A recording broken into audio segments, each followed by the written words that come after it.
ना युद्ध विराम का ऐलान और ना ही कोई एग्जिट प्लान। अमेरिकी राष्ट्रपति का ऐलान, ईरान पर जारी रहेगा विध्वंसक प्रहार। पिछले 34 दिनों से ईरान युद्ध जारी है। सुपर पावर अमेरिका और इजराइल एक साथ मिलकर ईरानी रिजीम को उखाड़ने में लगे हैं। लेकिन लगता है 34 दिनों की जंग के बाद भी डोनाल्ड ट्रंप वो हासिल नहीं कर पाए हैं जिस मकसद से उन्होंने तेहरान पर धावा बोला था। लिहाजा अमेरिकी राष्ट्रपति ने अब खुद ईरान पर 2 से 3 हफ्ते तक ऑपरेशन एपिक फ्यूरी जारी रखने का ऐलान किया है। जंग के 34 दिन पूरा होने पर अमेरिकी सेंटकॉम ने ऑपरेशन एपिक फ्यूरी की डिटेल जारी की है। अमेरिकी सेना का दावा है कि उसने अब तक ईरान के 12,300 से ज्यादा सैन्य ठिकानों और रणनीतिक अड्डों पर हमला किया है। इसमें IRGC के कमांड और कंट्रोल सेंटर, बैलिस्टिक मिसाइल और स्टोरेज बंकर हैं। सेंटकॉम के मुताबिक युद्ध शुरू होने से लेकर अब तक यानी 28 फरवरी से अब तक 13,000 से ज्यादा सफल सॉटी पूरी की गई है। सॉटी यानी युद्धक विमान का अपने टारगेट पर बम बरसाकर वापस अपने बेस पर आ जाना। सेंटकॉम का दावा है कि उसके हमले में ईरानी नेवी के 155 से ज्यादा जहाजों को खासा नुकसान पहुंचा है।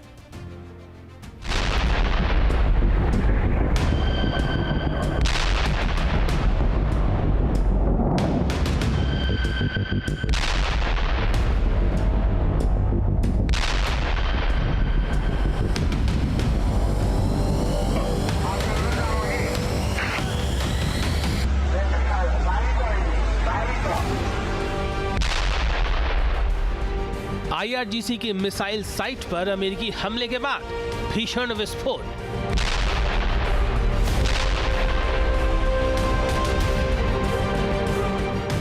धमाके के बाद धुएं का गुबार उठा, आग का विशाल गोला आसमान निगलने के लिए बढ़ा।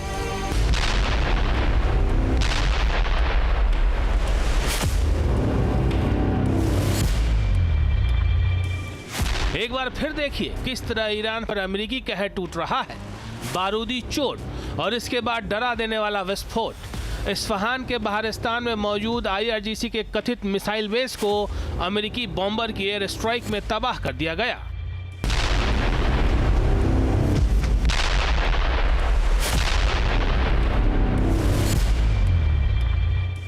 अमेरिकी मिसाइल की चोट, ईरान के इस्फहान में भीषण विस्फोट।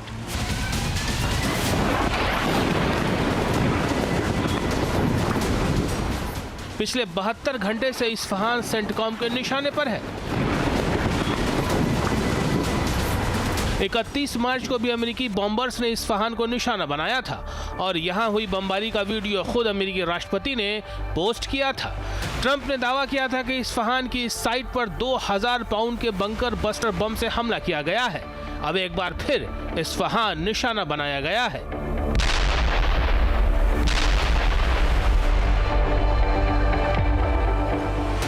राष्ट्रपति ट्रंप जिस समय अमेरिकी जनता को संबोधित कर रहे थे, उसी समय अमेरिकी बॉम्बर शिया देश की जमीन पर बम बरसा रहे थे और अपने संबोधन में ट्रंप ने भी साफ कर दिया कि ईरान के खिलाफ जंग जारी रहेगी। 2 से 3 हफ्ते तक भीषण वार पलटवार जारी रहेगा।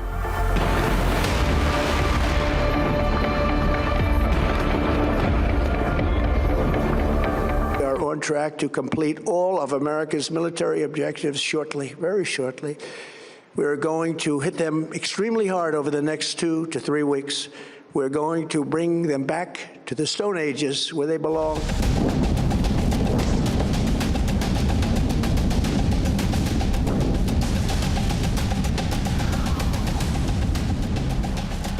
अपने संबोधन के जरिए अमेरिकी राष्ट्रपति ने ईरान युद्ध की लाइन क्लियर कर दी है।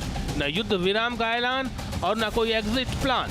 अमेरिकी राष्ट्रपति का ऐलान, ईरान पर जारी रहेगा विध्वंसक प्रहार।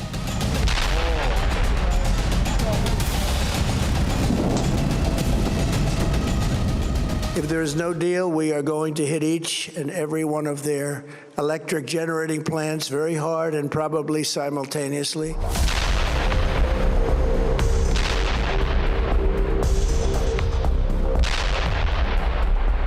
अमेरिकी राष्ट्रपति ने हुंकार भरते हुए वॉर जारी रहने का ऐलान किया है। लेकिन इससे IRGC के वॉर प्लान पर कोई असर पड़ता नहीं दिख रहा है।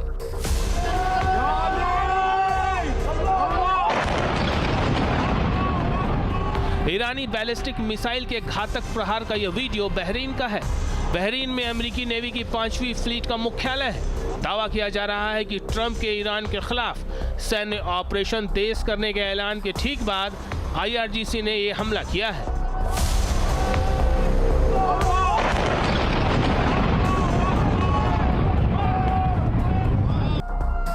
ये वीडियो जॉर्डन का है। यहां भी ईरानी मिसाइल ने कहर बरपाया है। दरअसल जॉर्डन के एयर स्पेस का इस्तेमाल कर इजरायली एयरफोर्स लगातार ईरान पर हवाई हमले कर रही है। इसके जवाब में IRGC लगातार जॉर्डन पर निशाना साध रहा है। ईरान की इस मिसाइल ने जॉर्डन में मौजूद अमेरिकी बेस पर तबाही मचा दी।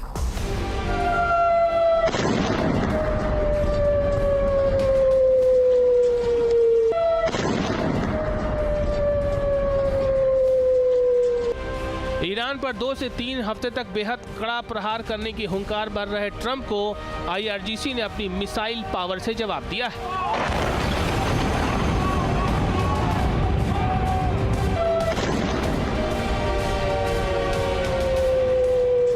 लेकिन सवाल है कि अगले 21 दिन ईरान पर किस तरह बारूद की बारिश करेगा अमेरिका। 34 दिनों तक लगातार बमबारी के बाद अब ट्रंप अगले 21 दिन में शिया देश में अपने किन अधूरे मिशन को पूरा करेंगे? क्या इन 21 दिनों में एयर स्ट्राइक के साथ साथ ईरान पर ग्राउंड इन्वेजन भी होगा?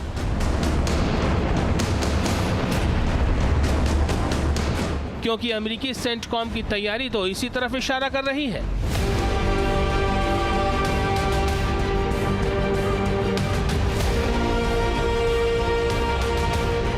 They are deploying F-16s. New F-16s are being ferried out of Germany into Israel and or Jordan.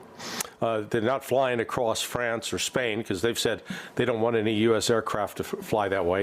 A-10s have now departed the United States. A-10s are en route. There is only one reason for those. That is close air support for ground troops. It has no other mission.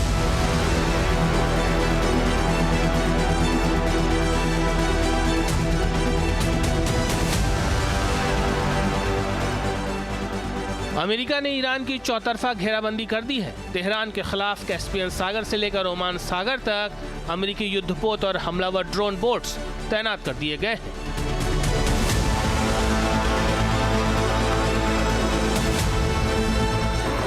Iran के air space पर पूरी तरह से अमेरिकी air force ने कब्जा कर लिया है और अब ग्राउंड अटैक की योजना को अमल में लाने जा रहे हैं ट्रंप। लेकिन एक्सपर्ट्स दावा कर रहे हैं कि ट्रंप ईरान के साथ जंग को लेकर कंफ्यूज है।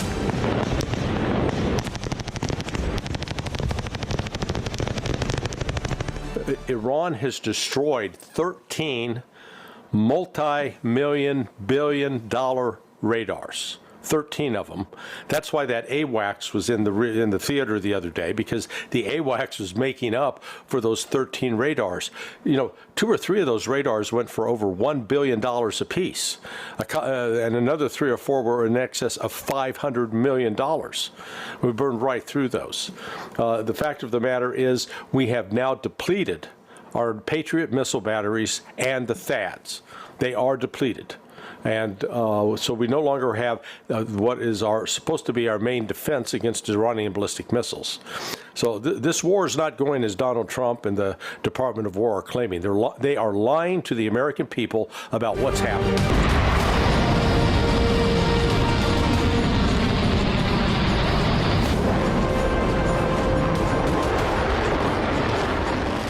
एक तरफ रणनीतिक विशेषज्ञ ईरान की बैलिस्टिक मिसाइलों को अभी भी अमेरिकी फौज और मध्य पूर्व में मौजूद अमेरिकी सैन्य बेस के लिए खतरा बता रहे हैं। वहीं दूसरी तरफ अमेरिका के ग्राउंड अटैक के मुकाबले के लिए IRGC ने भी अपनी स्पेशल फोर्सेस की तैनाती का दावा किया है।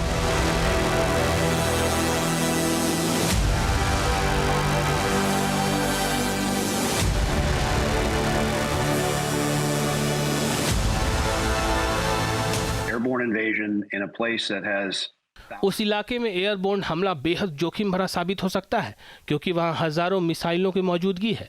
ऐसे इलाके में हवाई आक्रमण करना खतरनाक है, खासकर तब जब ईरान ने आधुनिक ड्रोन युद्ध से सबक लेकर FPV ड्रोन के छोटे स्क्वाड्रन यूनिट तक तैयार कर लिए हैं। इस तरह के कई वीडियो हैं जिसमें आप साफ देख सकते हैं कि दक्षिणी लेबनान में इजरायली सेना के टैंक और बख्तरबंद वाहन उन्हीं FPV ड्रोन के हमले से बर्बाद हो रहे हैं, जिनका इस्तेमाल रूसियों ने यूक्रेन में बड़ी कामयाबी से किया था। Again, a fight against Iran.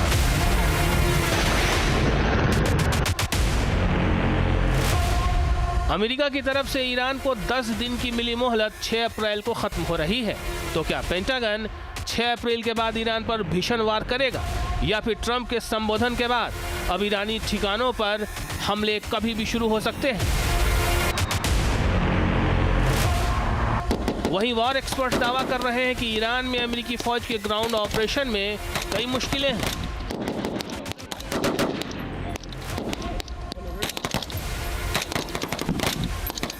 Fight against Iran. They're not Arabs.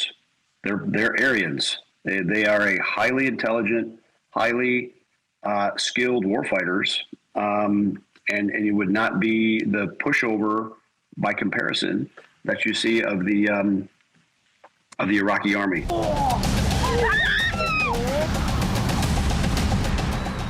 हालांकि ईरान के खिलाफ सेंटकॉम की अगली रणनीति क्या होगी, यह भी जाहिर नहीं है।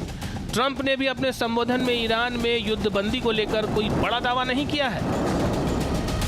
सवाल है कि क्या ट्रंप ईरान में जंग का आगाज कर फंस गए हैं?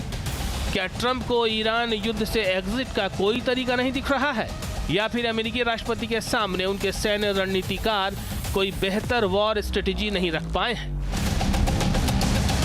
इन सवालों का जवाब अमेरिका और ईरान के साथ साथ पूरी दुनिया खोज रही है, क्योंकि पर्शियन गल्फ में पिछले 34 दिन से जारी वार पलटवार ने दुनिया को बुरी तरह से फंसा दिया है। अब से DD फ्री डिश की चैनल नंबर 57 पर देखिए न्यूज नेशन।